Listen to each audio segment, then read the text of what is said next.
সব নবীকে আল্লাহ একটা করে দোয়া দিয়েছেন, নবী দোয়া করলেই কবুল। সব নবীরা ওই দোয়া করে ফেলেছে দুনিয়াতে। বিশ্বনবী বলেন আমি করি নাই, আমি দুনিয়ার বুকে কঠিন বিপদে পড়েও কোনোদিন করি নাই। আমি আমার স্পেশাল দোয়াটা কিয়ামতের দিন আমার গুনাহগার উম্মতকে সুপারিশের জন্য রেখে দিয়েছি। আজকে আমি তোমার দরবারে দাঁড়িয়ে কিয়ামতের দিন ওই দোয়াটা করছি, আল্লাহ আমার যে উম্মতের হৃদয়ে যাররা পরিমাণ ঈমান আছে, আমার একটা উম্মতকেও তুমি জাহান্নামে ঢুকাতে পারবা না। বিশ্বনবী একবার ছাগলের রান খাচ্ছিলেন, খেতে খেতে বিশ্বনবী বলেন আনা সাইয়্যিদুন নাসি ইয়াউমাল কিয়ামা, আমি কিয়ামতের দিন সর্বশ্রেষ্ঠ হব, মানুষের মধ্যে সর্বশ্রেষ্ঠ সেরা আমি বিশ্বনবী। আলহামদুলিল্লাহ পড়েন। বিশ্বনবী বলেন সেদিনটা বড্ড ভয়ঙ্কর, সেদিন কেউ কারো কোনো উপকারে আসবে না, বন্ধু বন্ধুর কাজে আসবে না, স্ত্রী স্বামীর উপকারে আসবে না, স্বামী স্ত্রীর উপকারে আসবে না, পীর সাহেব মুরিদরে বাঁচাতে পারবে না, মুরিদ পীর সাহেবরে বাঁচাতে পারবে না, নেতা কর্মীর পরিচয় দিবে না, কর্মী নেতার পরিচয় দিবে না, ভাই বোনকে চিনবে না, বোন ভাইকে চিনবে না, বাবা তার সন্তানকে চিনবে না, মেয়েকে দেখে মা দৌড়ে দৌড়ে পালাবে। বড্ড ভয়ঙ্কর দিন। বিশ্বনবী বলবেন জমিনটা এখনকার মতো থাকবে না, পুরো জমিনটা সমান হয়ে যাবে, ফ্ল্যাট। এখন তো গোল, তখন ফ্ল্যাট। সবাই এক জমিনের উপরে দাঁড়াবে, সূর্যটা মাথার কাছে চলে আসবে, সূর্যের গরমে মানুষের মাথার মগজ গলে গলে কানের ছিদ্র নাকের ছিদ্র দিয়ে বেয়ে বেয়ে পড়বে। সবাই হয়রান পেরেশান ক্লান্ত শ্রান্ত। মানুষগুলো বলবে বাঁচার কোনো উপায় নাই। 50,000 বছর মানুষ এরকম দৌড়াবে, চিৎকার করবে, কাঁদবে, বাঁচার কোনো উপায় নাই। সবাই বলবে আহ, আল্লাহ যদি বিচারটা শুরু করতো, যা হবার হবে, আগে বিচার শুরু করুক। বিচারই শুরু হয় না, বিচার শুরু হইতেই 50,000 বছর। আল্লাহ, 50,000 বছর, 5,000, 15,000 না, 50,000 বছর এরকম যাবে। মানুষগুলো কাঁদতে কাঁদতে বলবে চলো আমরা আদম আলাইহিস সালামের কাছে যাই, যেন আল্লাহর যে সুপারিশ করে, আল্লাহ আপনি বিচার শুরু করেন। কিয়ামতের ময়দানে সবাই মিলে সাইয়েদনা আদম আলাইহিস সালামের কাছে যেয়ে বলবে ইয়া আবাল বাশার ইয়া আউয়ালাল আম্বিয়া, ও আদম নবী আপনি দুনিয়ার বুকে প্রথম নবী, আল্লাহ নিজ হাতে আপনারে 60 হাত লম্বা করে বানিয়েছেন, আপনার সম্মানে ফেরেশতাদেরকে সেজদা দিতে বলেছেন, দুনিয়ার প্রথম নবী প্রথম মানুষ আপনি, আপনি আল্লাহর যে সুপারিশ করেন যেন আল্লাহ বিচার শুরু করে। আদম আলাইহিস সালাম বলবেন আমি পারবো না, কারণ আল্লাহ আমাকে একটা নিষিদ্ধ গাছের কাছে যেতে নিষেধ করেছিল, আমি ভুল করে এই গাছের ফল খেয়েছি। নাফসি নাফসি, আজকে আমার কি হবে আমি জানি না, আমি বড় লজ্জিত। আমারে যদি আল্লাহ জিজ্ঞেস করে কেন খাইছিলাম, আমার কোনো উত্তর নাই, তোমারে বাঁচামো কেমনে আমি?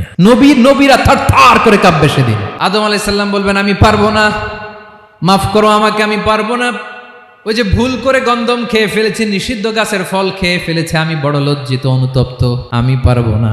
আজকে আল্লাহ এত রাগান্বিত হয়েছে, আগে কখনো আল্লাহ এত রাগান্বিত হয় নাই, ভবিষ্যতে আল্লাহ কখনো এত রাগান্বিত হবে না, আমি পারবো না। এক কাজ করো, তোমরা নূহ আলাইহিস সালামের কাছে যাও। কোন নবী? লোকেরা এবার পাগলের মতো দৌড়াতে দৌড়াতে আল্লাহর নবী নূহ আলাইহিস সালামের কাছে যেয়ে বলবে ইয়া নবী আল্লাহ নূহ আনতা আউয়ালুর রুসুলি ফিল আরদ, আপনি জমিনে প্রথম রাসূল।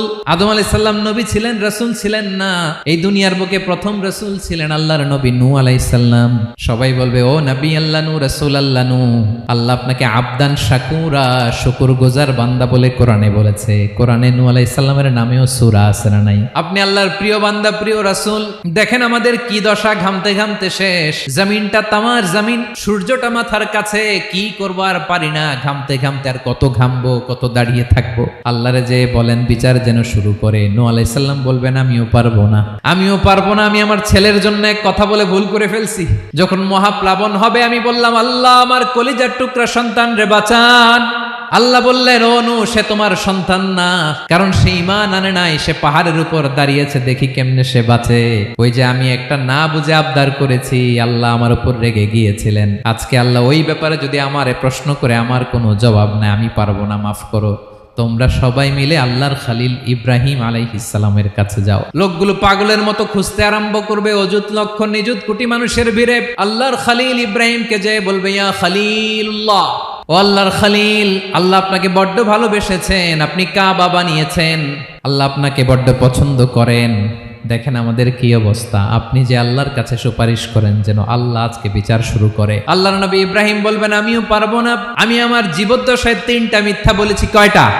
আসলে মিথ্যা না, একটু টুইস্ট করে কৌশল করে কথা বলেছিলেন, ওইটাকে হাদিসে মিথ্যা বলা হয়েছে। আমি জীবনে 3টা মিথ্যা বলেছি, জীবন বাঁচানোর তাগিদে কৌশল করে 3টা কথা বলেছি। আজকের এই কঠিন ময়দানে আল্লাহ যদি ওই 3টা কথার ব্যাপারে জিজ্ঞেস করে, লজ্জায় আমি মাথা দেখাতে পারবো না, আমিও পারবো না। আজকে আল্লাহ এত রেগে আছে, আগে কখনো এত রাগে নাই, পরেও রাখবে না। তোমরা সবাই মিলে বনি ইসরাইলের নবী মুসা আলাইহিস সালামের কাছে যাও। সবাই এবার যাবে মুসা আলাইহিস সালামের কাছে, যেয়ে বলবে, ইয়া নবী আল্লাহ মুসা, আপনি ছিলেন কালিমুল্লাহ, আল্লাহর সাথে সরাসরি কথা বলতেন। রব্বুল আলামিন আপনাকে তাওরাত কিতাব দিয়েছেন, আপনি যে একটু সুপারিশ করেন। আল্লাহর নবী মুসা বলবেন, মাফ করো, আমিও পারবো না। আমি দুনিয়ার বুকে ভুল করে একটা মানুষকে মেরে ফেলেছি। আমি মারছিলাম আদব শিক্ষা দেওয়ার জন্য এক থাপ্পড়, এই থাপ্পড়ে যে ওই লোক মরেই যাবে আমি জানতাম না। আজকে আল্লাহ যদি জিজ্ঞেস করে কেন মারলা, জবাব আছে।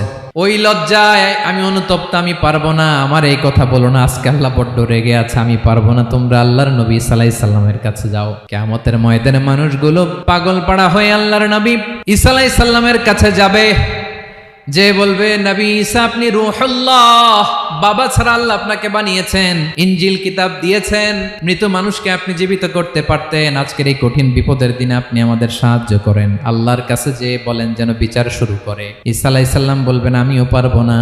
ইন্নী উবিদতু মিন দুনিল্লাহ, আমার উম্মত খ্রিস্টানেরা আল্লাহরে বাদ দিয়ে আমি ঈসার ইবাদত করেছে। আমার মা ম্যারি আর আমাকে ডাকতো জেসাস ক্রাইস্ট, আমার ইবাদত করেছে।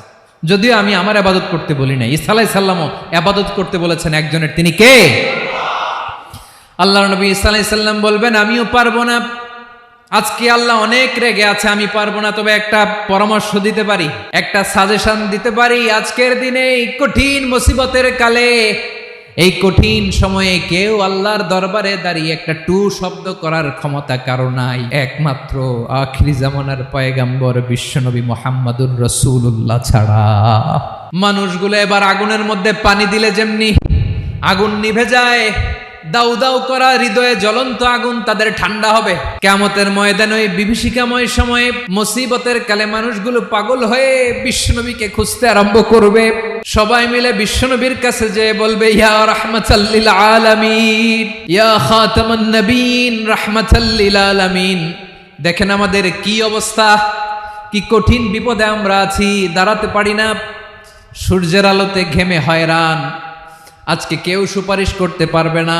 সব নবীরা অপারগতা স্বীকার করেছে, তারা বলেছে আপনি ছাড়া কেউ নাকি আল্লাহর সামনে দাঁড়াতে পারবেন না, আপনি একটু সুপারিশ করেন। বিশ্বনবী বলবেন, আসো আসো, আজকের দিনে আমি ছাড়া আল্লাহর সামনে কেউ দাঁড়াতে পারবে না। বিশ্বনবী মাকামে মাহমুদে যে আল্লাহু আকবার বলে সিজদায় লুটিয়ে পড়বেন। আল্লাহ রাব্বুল আলামিন বিশ্বনবীকে এমন কিছু চমৎকার শব্দ শিখাবেন, ওই শব্দগুলো দিয়ে আল্লাহর প্রশংসা করে বিশ্বনবী কাঁদতে আরম্ভ করবেন। বিশ্বনবী এমন ভাবে অজর দ্বারায় সিজদায় লুটিয়ে পড়ে কাঁদবেন, রব্বুল আলামিনের রহমতের দরিয়ায় জোশ লেগে যাবে। রব্বুল আলামিন এই দৃশ্য থেকে সহ্য করতে পারবেন না। রব্বুল আলামিন বলবেন, ইয়া মুহাম্মদ ইরফা রাসাক, ও নবী আপনি মাথা তোলেন, মাথা তোলেন, আপনার কান্না আমি সহ্য করতে পারি না।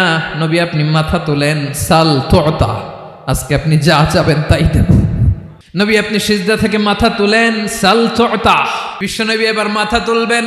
যে বিভীষিকাময় সময়ে প্রত্যেক নবী বলেছেন আমি পারবো না, প্রত্যেক নবী বলেছেন নফসি নফসি, আমার কি হবে আমি জানি না, আল্লাহ আমারে বাঁচাও। প্রতিটি নবী বলবে নফসি নফসি, আল্লাহ তুমি আমারে বাঁচাও, আমারে বাঁচাও। বিশ্বনবী মাথা তুলবেন, তুলে বলবেন রব্বি হাবলি উম্মতি, আল্লাহ তুমি আমার গুনাহগার উম্মতকে বাঁচাও। এই দুনিয়ার বুকে রব্বুল আলামিন সব নবীকে একটা করে দাওয়া মুস্তাজাবা দিয়েছেন, মানে যে দোয়া করলে কবুল হয়ে যায় সাথে সাথেই। দাও বিহা, দুনিয়ার সব নবীরা ওই দোয়াটা দুনিয়ায় করে ফেলেছে। সব নবীকে আল্লাহ একটা করে দোয়া দিয়েছেন, নবী দোয়া করলেই কবুল। সব নবীরা ওই দোয়া করে ফেলেছে দুনিয়াতে। বিশ্বনবী বলেন আমি করি নাই। ওয়া ইন্নী আখতাবিউ দাওয়াতি শাফাআতান লি উম্মতি ইয়াউমাল কিয়ামাহ, আমার ওই স্পেশাল দোয়াটা আমি দুনিয়ার বুকে কঠিন বিপদে পড়েও কোনোদিন করি নাই। আমি আমার স্পেশাল দোয়াটা কিয়ামতের দিন আমার গুনাহগার উম্মতকে সুপারিশের জন্য রেখে দিয়েছি। আল্লাহ বলবেন নবী ইরফা রাসাক, মাথা তোলেন, আর কাটবেন না। বিশ্বনবী মাথা তুলবেন। আল্লাহ বলবেন সাল তুতা, আপনি যা চাবেন তাই দেব। ওয়াশফা তুশাফা, সুপারিশ করেন, সুপারিশ কবুল করব। বিশ্বনবী বলবেন আল্লাহ ওই স্পেশাল দোয়াটা দুনিয়াতে করি নাই, আজকে আমি তোমার দরবারে দাঁড়িয়ে কিয়ামতের দিন ওই দোয়াটা করছি। আল্লাহ আমার যে উম্মতের হৃদয়ে যাররা পরিমাণ ঈমান আছে, আমার একটা উম্মতকেও তুই জাহান্নামে ঢুকাতে পারবা না। বিশ্বনবী পাগলের মতো একবার হাউজে কাউসারে যাবেন, একবার সিরাতে যাবেন, একবার পুলসিরাতের দিকে, একবার হাউজে কাউসারের দিকে পাগলের মতো দৌড়াতে থাকবেন, তার কোনো গুনাহগার উম্মত যাতে জাহান্নামে ঢুকে না যায়। সেদিন কেউ সুপারিশ করতে পারবে না বিশ্বনবী ছাড়া। এজন্য 5 নম্বর আল্লাহ বললেন, মান যাল্লাযী ইয়াশফাউ ইনদাহু ইল্লা বিইযনিহি। কার সাহস আছে, কার এত বড় বুকের পাটা কিয়ামতের কঠিন দিন আল্লাহর সামনে দাঁড়িয়ে সুপারিশ করবে? কারো ক্ষমতা নেই, কারো ক্ষমতা নাই। বিশ্বনবী সেদিন সিজদায় পড়ে উম্মতের জন্য কাঁদবেন, সবাই কাঁদবে, নফসি নফসি, আল্লাহ আমারে বাঁচাও, আল্লাহ আমারে বাঁচাও। বিশ্বনবী বলবেন, উম্মতি উম্মতি। বিশ্বনবী আমার জন্য কাঁদবেন, আপনার জন্য কাঁদবেন, আমাদের জন্য সেদিন কেঁদে কেঁদে জাহান্নামের দরজায় দাঁড়িয়ে আমাদেরকে টেনে টেনে জান্নাতে ঢুকাবেন। এজন্য এই বিশ্বনবীর ভালোবাসা যেন আমাদের হৃদয়ে ভরপুর থাকে। আমার ভাইয়েরা, প্রতি শুক্রবার বিশ্বনবীর উপরে বেশি বেশি যেন আমরা দুরূদ পড়ি। আমরা যখন বিশ্বনবীর সালাম দেই, দুরূদ পড়ি, একদল স্পেশাল ফেরেশতা আছে যারা বিশ্বনবীর দুধটা নিয়ে সরাসরি বিশ্বনবীর রওজায় যায়, যে বলে অমুকের বেটা অমুক আপনারে সালাম দিয়েছে। বিশ্বনবী নিজ কবরের থেকে নিজেই সালামের উত্তর দেয়। বিশ্বনবীর ভালোবাসা যেন আমাদের হৃদয়ে থাকে, বিশ্বনবীর সুন্নাহ দিয়ে যেন আমাদের জীবনটাকে সাজাই। পারা যাবে ইনশাআল্লাহ। বিশ্বনবীর ভালোবাসা ছাড়া কেউ জান্নাতে ঢুকতে পারবে? বিশ্বনবীর পক্ষে আমরা বলবো, বিশ্বনবীর পক্ষে আমরা লিখব, বিশ্বনবীর জন্য আমরা আমাদের কলিজার রক্ত বিলিয়ে দিব, ঠিক কিনা বলেন? সেদিন বিশ্বনবী ছাড়া কেউ সুপারিশ করতে পারবে না। 5 নম্বর আল্লাহ বললেন, মান যাল্লাযী ইয়াশফাউ ইনদাহু ইল্লা বিইযনি। কে আছে সুপারিশ করবে আল্লাহর সামনে? আর আপনি আপনার বাবার দরবারে যে সেজদা দেন, হ্যাঁ, ইব্রাহিম আলাইহিস সালাম থারথার করে কাঁপবে আর বলবে, নফসি নফসি, আল্লাহ আমারে বাঁচাও। মুসা আলাইহিস সালাম থারথার করে কাঁপবে, আল্লাহ নফসি নফসি, আমারে বাঁচাও। আর আপনি পীরের দরবারে যে সেজদা দেন, কোথায় আছেন আপনি? খবরদার, কেউ বাঁচাতে পারবে না। যাকে ইল্লা, আল্লাহ যাকে অনুমতি দেন, বিশ্বনবীকে দিবেন, নবীদেরকে দিবেন, এরপরে আল্লাহ তার স্পেশাল ওয়ালিদেরকে, মুত্তাকিনদেরকে, শহীদদেরকে, সিলেক্টেড বান্দাদেরকে দিবেন। কিন্তু কাকে দিবেন, কার জন্য দিবেন, দুনিয়ার কেউ জানে না, একজন ছাড়া, তিনি কে? আল্লাহর ওয়ালিদেরকে, নেককার লোকদেরকে আল্লাহ সুপারিশের অনুমতি দিবেন। কিন্তু আপনি যারে মানেন, যার পায়ে সেজদায় লুটিয়ে পড়ে থাকেন, তারে যে আল্লাহ দিবেন, এটার কোনো গ্যারান্টি আছে? কথা বলেন। এজন্য জপতে হবে একজনের নাম, আওয়াজ করে বলুন, তিনি কে? Be a part of our vision. Do listen and share the khair.